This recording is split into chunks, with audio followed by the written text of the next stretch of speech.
탈무드에 있는 이야기를 하겠습니다. 누가 천국에 갔겠는가, 그리고 그 이유는 뭔가 한번 여러분들이 대답해 보시기 바랍니다. 두 아들이 있었습니다. 한 아들이 이 닭을 잡아서 요리해서 아버지를 대접했습니다. 너무 맛있는 거예요. 얘야, 이 닭 어디서 구했니? 아버지, 그거 하실 필요 없고요, 그냥 맛있게 드세요. 그랬어요. 이제 두 번째 아들은 이 방앗간에서 밀을 찍고 있었는데, 그때에 국가에서 방앗꾼들을 이렇게 전부 다 소집하는 거예요. 그래서 이 아들이 아버님이 나이가 많지만 아버님으로 이 방앗간에서 일하도록 하고, 자기가 이제 그 국가에 부름 받아서 갔습니다. 묻습니다. 이 두 아들 가운데 닭고기를 대접하는 아들이 천국 갔을까요? 아니면 이 아버지 대신 군대 간, 이렇게 뽑혀간 아들이 천국 갔을까요? 자, 첫 번째 아들 한번 손 들어보세요. 방앗간, 아니 방앗간 말고 닭고기 아들. 네, 닭고기. 두 번째 군대 간 아들. 좀 많네요. 나머지는 둘 다 지옥 갔어요? 네. 둘째 아들이 천국 갔습니다. 탈무드에서는 아버지로 이렇게 일을 하도록 하고, 아버지 대신 군대를 갔기 때문에 천국 갔다. 그러면 왜 큰아들은 이 닭을 잡아서 맛있게 요리해 드렸는데 지옥 갔느냐? 아버지가 묻는 말에 대답을 안 해줬어요. 뭐냐면, 아버지는 닭고기를 먹는 것이 중요한 것이 아니에요. 우리는 기억해야 돼요. 아버지는 그 닭고기를 먹을 때 혼자 먹고 싶지 않아요. 누구랑 같이 먹고 싶을까요? 그 닭고기를 만들어준 아들과 같이 먹고 싶은 거예요. 근데 아들은 아버지만 먹게 하고, 이거 어디서 샀냐? 야, 되게 맛있다 하니까 대답을 안 해줬다? 대답을 안 해준 거예요. 이야기를 안 하는 거예요. 여러분들 그렇습니다. 부모를 사랑하는 것은 닭고기가 아닙니다. 뭐냐면 이야기입니다. 이야기. 가정에 이야기가 있어야 됩니다. 교회에 이야기가 있어야 됩니다. 요새 30, 40대들은 자녀들하고 이렇게 소통이 됩니다. 참 잘하잖아요. 근데 우리 50, 60대들은 안 되는 거예요. 어색하는 거예요. 저놈의 자식들 좀 뭐 하고 있는 거야? 그러면서도 또 해보려고 하니까 그게 익숙하지 않아요. 이게 이야기가 없는 거예요. 이야기가. 부모는 자녀들하고 이야기를 원하는 거예요. 자녀들도 부모님들하고 이야기를 원하는 거예요. 이야기가 있으면 그것이 뭐라고요? 천국이에요. 이야기가 없으면요? 여러분 생각해 보세요. 밥만 먹고 잠만 자. 그냥 또 일만 가. 학교만 갔다 와서 이야기하려면 나 피곤해. 그게 천국이 아니라는 거예요. 오늘은 사랑 이야기 좀 하려고 합니다. 신구약 성경 핵심 구절은 요한복음 3장 16절과 로마서 3장 24절입니다. 요한복음 3장 20절 다 같이 해볼까요? 시작. 하나님이 세상을 이처럼 사랑하사 독생자를 주셨으니 이는 저를 믿는 자마다 멸망치 않고 영생을 얻게 하려 하심이라. 독생자 믿으면 멸망받지 않아요. 영생입니다. 로마서 3장 24절 그리스도 예수 안에 있는 성령으로 말미암아 하나님의 은혜로 값없이 의롭다 하심을 얻은 자 되었다. 예수님이 우리의 죄를 속량하셨기 때문에 우리는 하나님 앞에 의롭다함을 얻는 자 되었는데, 이것이 하나님의 은혜다 하는 겁니다. 요한복음 3장 16절과 로마서 3장 24절이 성경 핵심이지만, 그러나 각자의 은혜의 말씀은 또 따로 있습니다. 난 창세기 12장 1절부터 4절입니다. 어떤 성도는 너희는 먼저 그 나라와 그 의를 구하라. 그리하면 이 모든 것을 너희에게 더하시리라. 그 말씀 붙잡고 일생을 살아갑니다. 오늘 본문 로마서 8장 28절은 누구에게나 은혜되는 말씀이요, 우리의 삶에 중요한 말씀입니다. 그래서 저는 이 28절부터 30절까지로 4차례에 거쳐서 말씀을 전하겠습니다. 우리 다시 한번 28절을 읽겠습니다. 시작. 우리가 알거니와 하나님을 사랑하는 자 곧 그의 뜻대로 부르심을 입은 자들에게는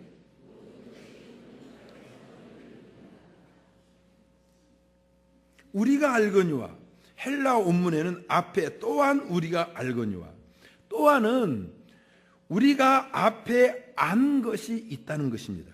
그게 뭐냐면 8장 18절 우리가 생각한데 우리가 알거니와 같은 맥락입니다. 현재의 고난은 장차 나타날 영광과 비교할 수 없습니다. 장차 받을 영광은 무게를 달 수도 없고 값을 낼 수가 없습니다. 고난이 영광입니다. 이것은 불변의 원리입니다. 이 원리 우리는 알고 있다는 겁니다. 8장 26절 우리는 마땅히 기도할 바를 모르지만 성령이 약한 우리를 위하여 말할 수 없는 탄식으로 하나님 앞에 간구하신다. 성령은 우리를 위해서 기도하십니다. 이 불변의 원리를 우리는 알고 있습니다. 오늘 본문입니다. 협력하여 선을 이룬다. 이 불변의 원리 우리 알고 있습니다. 현재의 고난은 장차 나타날 영광과 비교할 수 없습니다. 성령님은 연약한 우리를 위하여 탄식으로 중보기도 하십니다. 협력하여 선을 이루어집니다. 이것은 원리 불변입니다. 우리에게 이런 불변의 원리를 주신 하나님 앞에 먼저 감사할 수 있기를 바랍니다.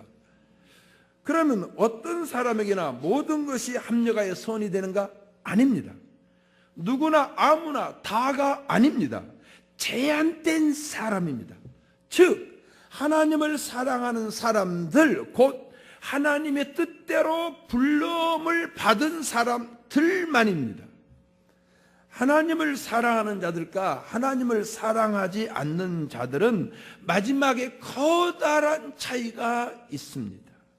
로마서 1장 18절에 그들에게 마지막에 하나님의 진노가 있다고 했습니다. 하나님은 우리를 사랑하셔서 아들을 십자가로 용서하시고 사랑하건만 하나님의 사랑 거절하고 하나님의 마음을 아프게 하고 다른 사람의 눈에 눈물 흘리게 하는 사람은 진노가 있습니다. 그러나 우리는 좋지 않는 일에도 마지막은 선을 이룹니다.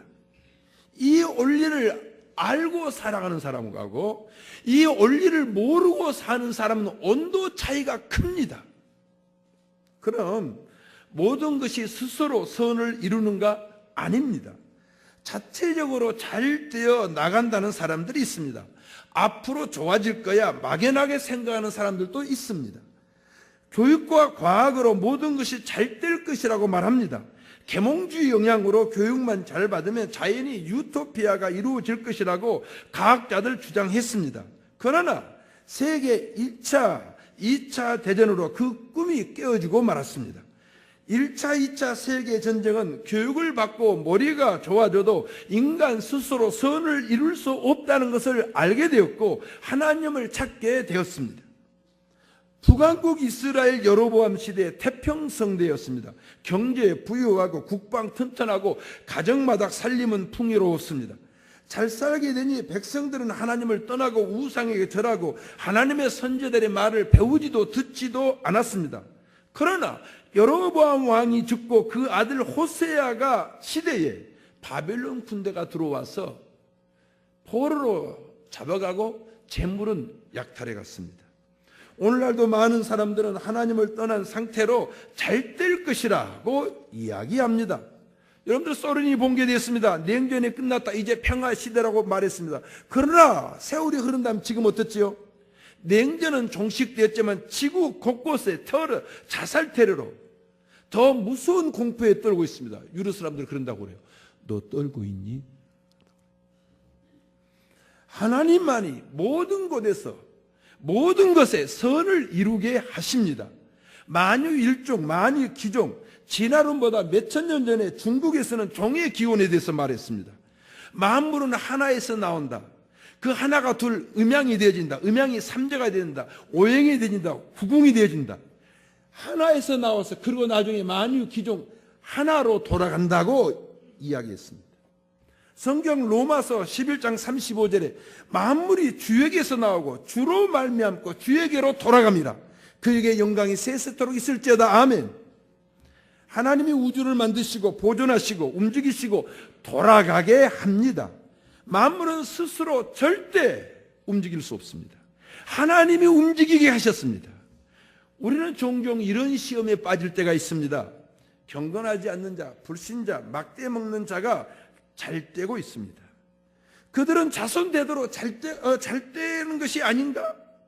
그러나 그들은 하나님을 사랑하는 자들이 아닙니다. 하나님의 뜻대로 부르심을 받은 자들이 아닙니다. 그들은 하나님의 은총을 받은 자들도 아닙니다.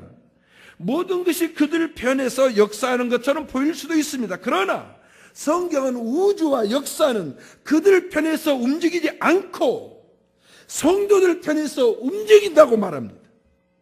만약 우주와 모든 것이 자동적으로 움직인다면 하나님을 사랑하지 않는 사람들에게 선이 될 것입니다. 그러나 우주와 모든 것은 하나님의 것이요 하나님이 주관하십니다. 소망 교우들이요, 하나님은 모든 것을 협력하여 우리에게 선을 이루도록 우주와 역사를 주관한다는 것을 믿으시길 바랍니다. 우리는 설사 지금 나에게 어떤 불행한 사건이 일어나도 마지막은 선을 이룬다는 것을 믿기 때문에 절망하지 않습니다. 희망합니다. 그리고 희망이 있는 사람들이 마음이 평화롭습니다. 그러면 모든 것의 범위는 어디까지입니까? 저는 모든 것은 말 그대로 모든 것이라고 믿습니다. 좋은 일, 나쁜 일, 사랑스러운 일, 미워하는 일, 아름다운 일, 불미스러운 일, 새로운 일, 과거 일, 심지어 대적하는 일, 나를 반대하는 일까지도 나에게 선이 됩니다. 저는 이제까지 살아오면서 크고 작은 일들을 많이 겪었습니다. 그러나 지내놓고 보니 과거의 불행이 나에게 축복이 되었습니다. 유익이 되었습니다. 선이 되었습니다. 어떻게 나의 불행과 실패까지도 선이 되고 복이 되고 유익이 되었습니까? 하나님이 나에게 모든 것을 합력하여 선을 이루어 주셨기 때문입니다.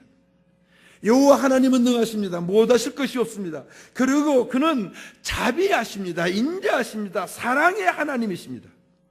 그렇기 때문에 모든 것을 합력하여 선을 이룰 수가 있습니다.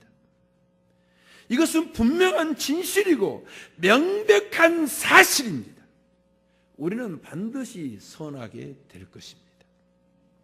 시련과 환난, 실패와 낙방, 미달과 미수감, 연약함과 병든, 배고픔과 가난, 심지어 타락과 죄를 통해서라도 선하게 만드십니다. 아니 어떻게 죄까지라도 그렇게 됩니까? 죄 많은 곳에 은혜가 넘칩니다. 하나님은 우리의 실패와 죄악을 뼈저리게 느껴 회개시켜 주십니다. 회개하면 용서받습니다.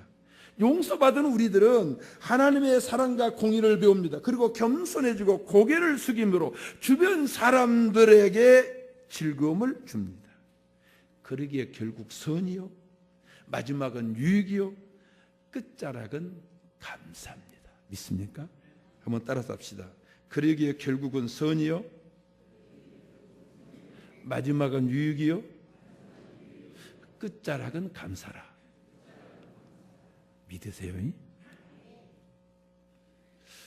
아니 어떻게 죄를 지은 사람에게도 합력하여 선입니까? 선한 것 가지고 선을 이루는 것은 당연합니다.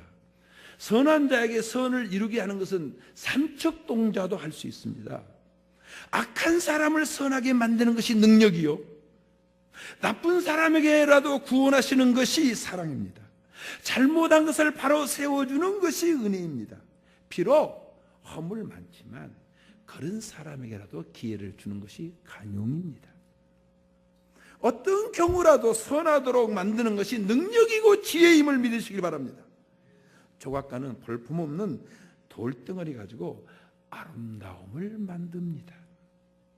몸의 질병, 마음의 연약, 머리의 무지, 한기건 궁핍과 가난, 불경기와 팍팍함, 그럴지라도 하나님은 결국 우리에게 소원을 이루게 하실 것입니다. 이 얼마나 희망적입니까? 우리에게는 소망이 있습니다. 우리의 소망은 어디에 있습니까? 하나님이십니다. 누구에게나입니까? 절대 아닙니다. 반드시 하나님을 사랑하는 자입니다.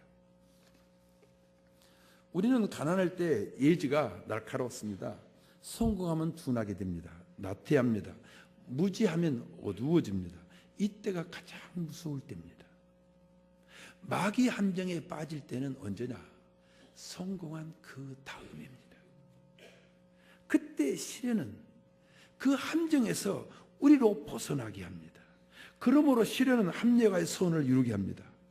그 시련 누가 줍니까? 하나님이 주십니다. 난 시련 싫습니다. 난 고통 싫습니다. 난 몸의 병듦도 싫습니다. 내 마음의 연약도 싫습니다. 내 머리의 무지도 싫습니다. 삶이 팍팍해지는 거 싫습니다. 좋으실 분이 있습니까? 그러나 하나님은 우리가 영적으로 죽을 병에 걸렸을 때 병원에 입원시켜 수술케 하십니다. 그것이 시련입니다. 시련은 강권적인 하나님의 사랑입니다. 시련으로 우리는 다시 예주가 날카로워집니다. 아프면 어디로 갑니까? 의사에 갑니다. 하나님을 사랑하는 우리는 환난과 시련이 오면 어디로 갑니까? 내가 꼭 그걸 말해야 됩니까? 어디로 가지요? 몸이 아프면 의사에게로. 환난과 시련을 겪었을 때 하나님을 사랑하는 자들은 어디로? 그렇지요. 하나님께로요. 다른 데로 가면 세월을 까먹는 거예요. 너무 아쉽잖아요. 잘못된 삶이 너무 아쉽잖아요. 그래서 깨닫게 해서 또 선을 이루게 하십니다. 어떤 능력 있는 아버지가 있었습니다.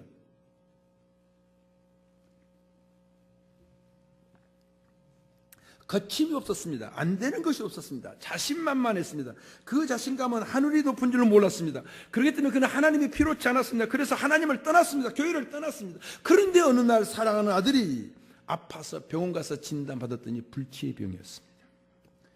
괴로워하는 아들의 모습, 신음하는 아들, 병상에서 보고만 있었습니다.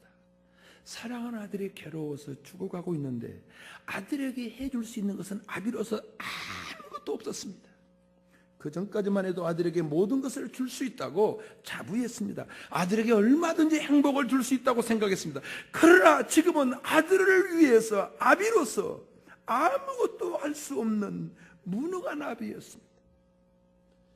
이 아버지는 자신의 무능함을 처절하게 깨달았습니다. 그리고 하나님께 돌아왔습니다. 두 손 들었습니다. 그리고 고개 숙였습니다. 그리고 겸손을 배웠습니다. 아들은 그렇게 하늘나라로 날아갔습니다. 그러나 아들의 죽음을 통해서 이 아버지는 진정한 자아를, 자신의 모습을 보았습니다. 그리고 하나님을 만났습니다. 아들의 죽음이 아버지에게 선을 이루었습니다. 아들이 죽고 딸이 병들어 죽어간다고 하나님을 사랑하지 않는 사람은 선을 이룰 수가 없습니다.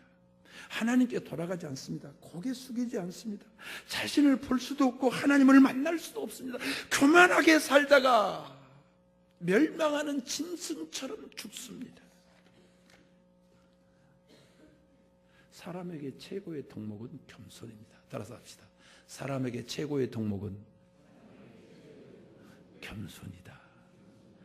뭐가 최고 아름답다고요? 겸손입니다.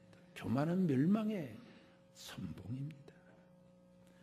교만하던 사람이 어떤 충격으로 겸손한다면 선을 이룬 것입니다. 그러므로 충격은 하나님이 주신 선물입니다. 낮고 겸손한 자는 자기 마음을 다스리고 자기를 자제하는 사람입니다. 자기의 본 모습을 보고 자기의 마음을 다스리고 자기를 자제한다는 것은 힘든 일입니다.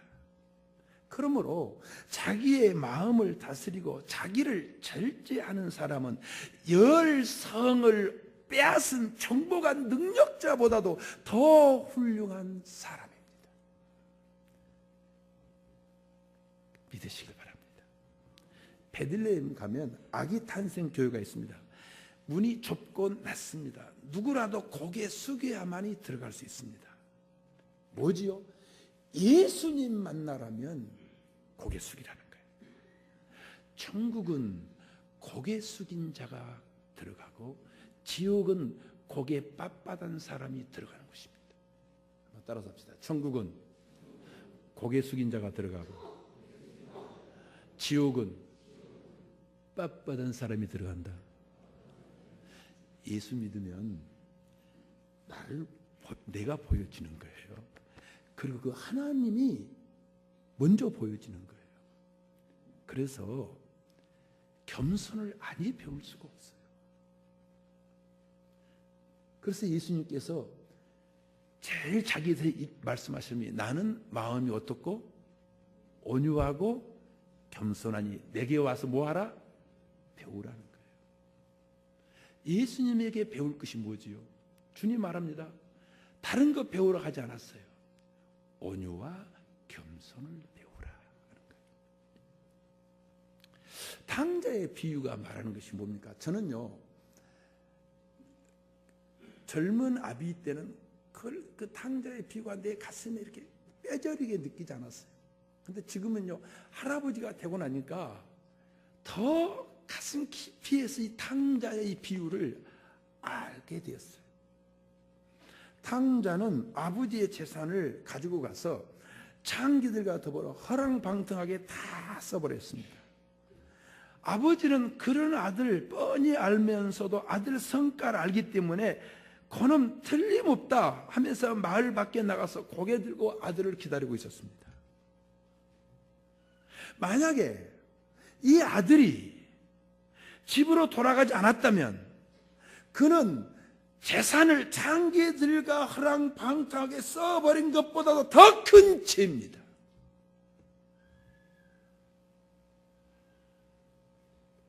아버지의 사랑을, 아버지의 그 따뜻함을 거부한 것이 가장 큰 불의입니다.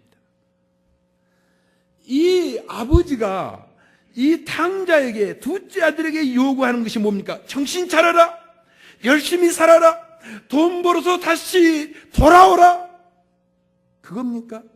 아버지들의 진정 그렇습니까? 우리 아버지들이 그 정도밖에 안 된단 말입니까? 그것이 아버지입니까? 아닙니다. 그것이 아버지가 아닙니다. 아버지는 다른 거 원치 않아요. 너 열심히 살아라, 정신 차려라, 돈 벌어서 오너라, 그게 아니에요. 돌아만 오라. 그게 아버지예요. 돌아만 와. 그냥 나한테 오기만 해. 그러면 내가 다 한다.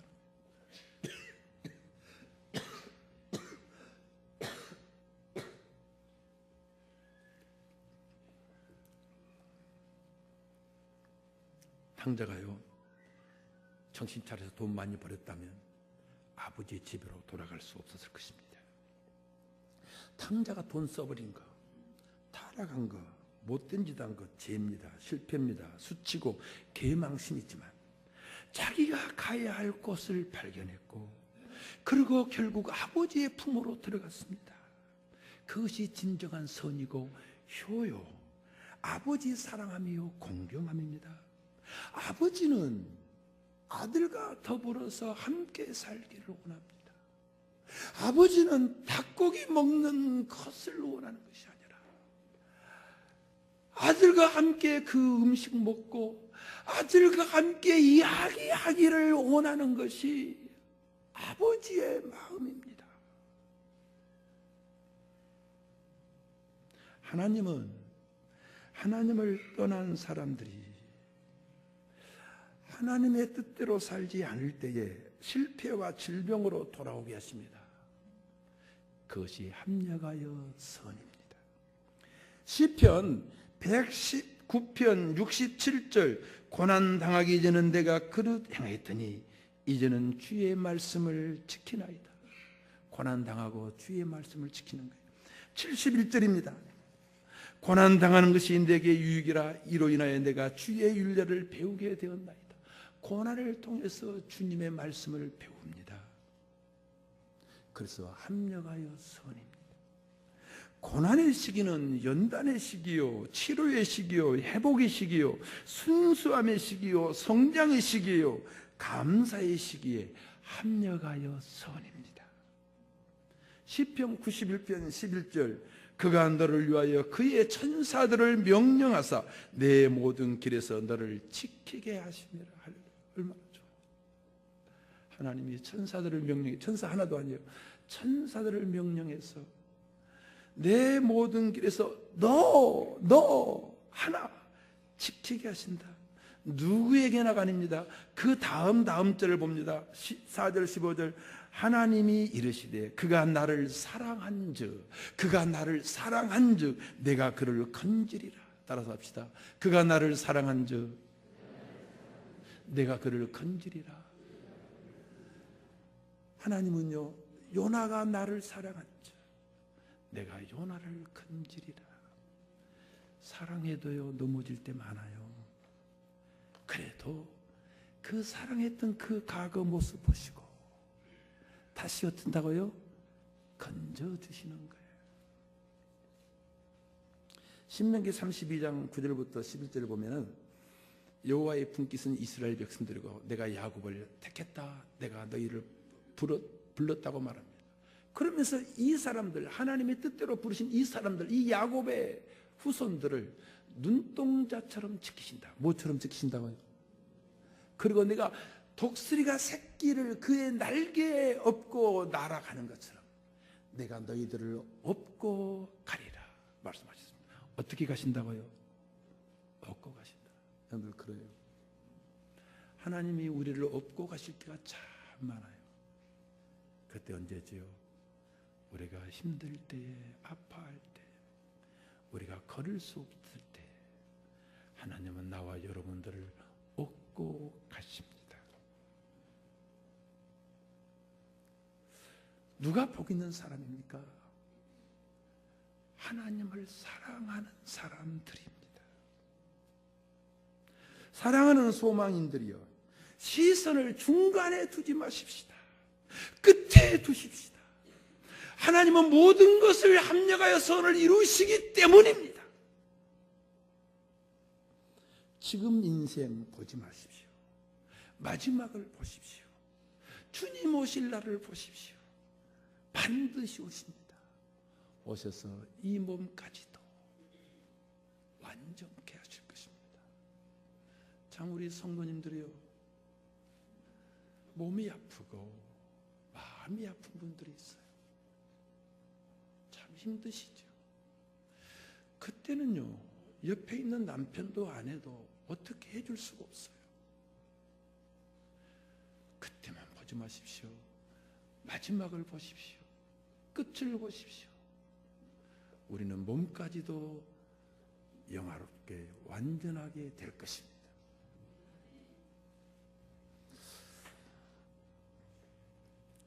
우리 교회 땅을 첫 번째로 산 것은 인강 아파트 그 사거리, 그 건너편에 지금 사거리 코너에 피자 가게 있습니다. 도로변이 아니고 그 개인 주택 용지인데 그 원주민들에게 팔았던 땅인데 원주민들이 이제 안 사고 그러니까 안 팔린 땅을 이제 개인에게도 팔린다. 그때 우리 그 정길 집사님 우리 교회 안 나오실 텐데 아마 집사님은 아마 있는지 모르겠어요. 그 땅 나왔습니다. 누구나 살 수 있습니다. 갔더니 그 뒤쪽에 땅 몇 개 나왔는데 그 뒤쪽은 기역자 땅이에요. 기역자 땅. 이게 좋지 않아요. 120평이 나왔습니다. 그 땅을 샀습니다. 개척교회 하기 전에 힌두르산에서 기도했을 때는 하나님이 300평 준다고 내가 응답받았는데, 그런데 이 시내에 300평짜리 땅도 없고 돈도 없는 거예요. 근데 그 땅 무척 싸게 나왔어요. 할인가로 나왔어요. 그래서 토지공사에서 그동안 모은 돈하고 또 땅값 샀으니까 교인에게 1,000만 원을 빌려서 샀습니다. 그때는 허허벌판입니다. 추운 겨울에 그곳에 가서 엎드려 기도했습니다. 당장 지을 수 없으니까 여름이 되면 목이 뜯겨가면서 모포 한 장 뒤집어 쓰고 하나님 이곳에 소망교회 건축되게 해주세요. 나는 이제 욕심 부리지 않겠습니다. 한 교인들을 100여 명, 그건 주차할 데도 없어요. 그러니까 알차게 한 100여 명 이렇게 목회하겠습니다. 참으로 많이 홀로 가서 기도했습니다. 그런데 교회에 실현의 태풍이 불어왔습니다. 그 폭풍 속에서 허우적거리는데 돈을 빌려준 그 집사가 지금 당장 1,000만 원 갚으라는 거예요. 조금만 기다려달라. 목사가 어디 가서 당장 1,000만 원을 구할 수 있겠느냐. 사정에도 막무가내였습니다. 저는 지금이나 옛날이나 예배당 건축 때문에 땅 사는 것 때문에 절대 교인들에게 재산에 손실을 줘서는 안 된다고 그 신념을 가지고 살아왔습니다. 그래서 그렇게 오랫동안 기도하고 엎드렸던 땅인데 어쩔 수 없이 팔았습니다. 그리고 1,000만 원 갚아줬습니다. 그 돈을 받은 교인은 떠났고 그때 교인들 대부분 떠났고 한 40명 남았습니다. 근데 남은 교인들이요, 목사님 우리 땅 다시 사요. 그래서 땅 팔고 남았던 돈 가지고 계약금 치르고, 그리고 교인들 대지연금에서 곡반동동 그 산속에다가 287평을 샀습니다. 만약 그때 교회에 그런 무서운 폭풍이 불지 않았다면, 돈을 빌려준 집사가 당장 내 돈 1,000만 원 갚으라고 하지 않았더라면 그곳에 예배당을 지었을 것입니다. 몇 차례 그 집사 찾아왔습니다. 목사님, 제가 왜 그때 그런지 모르겠어요. 그때 내 정신이 아니었어요. 내가 왜 그런지 모르겠어요.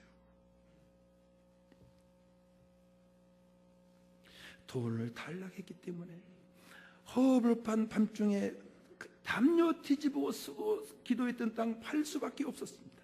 그러나 많은 아픔과 무서움, 고통과 수치, 절망과 단식, 실패와 실수, 잘못과 미련함, 눈물과 슬픔 많았지만 이 좋은 자리, 세느 강변, 사거리, 공원 옆에, 거기다가 지하철역까지, 그리고 예배당과 교육관과 비전센터까지 지을 수 있었고, 무엇보다도 내가 사랑하는 여러분들, 내가 영혼을 책임질 여러분들을 만날 수 있었습니다.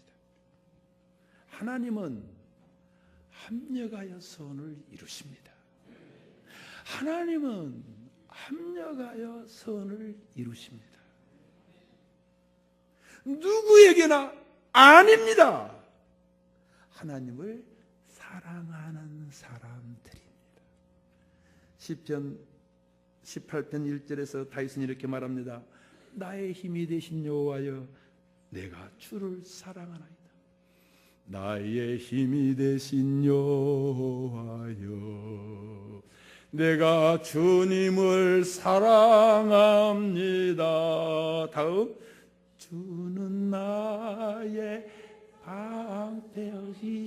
방패이시요 나의 요새시라. 주는 나를 건지시는 나의 주, 나의 하나님, 나의 피할 바이시요 나의 반성이라. 나의 하나님, 나의 하나님, 나의 하나님,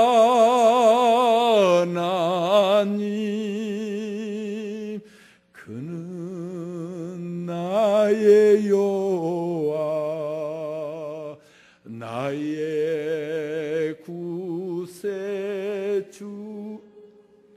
꿈이 깨어진 사람들이 있습니까? 여러분들의 희망이 날아간 사람들이 있습니까? 원했던 것이 아니라 원치 않는 것들을 행하고 있는 사람들이 있습니까? 실망하지 마십시오. 절망하지 마십시오. 여러분을 사랑했던 하나님, 그리고 우리가 하나님을 사랑할 때 하나님이 우리의 힘이 되십니다. 그리고 하나님은 모든 것을 다 뒤집어서 선하게 하십니다. 저는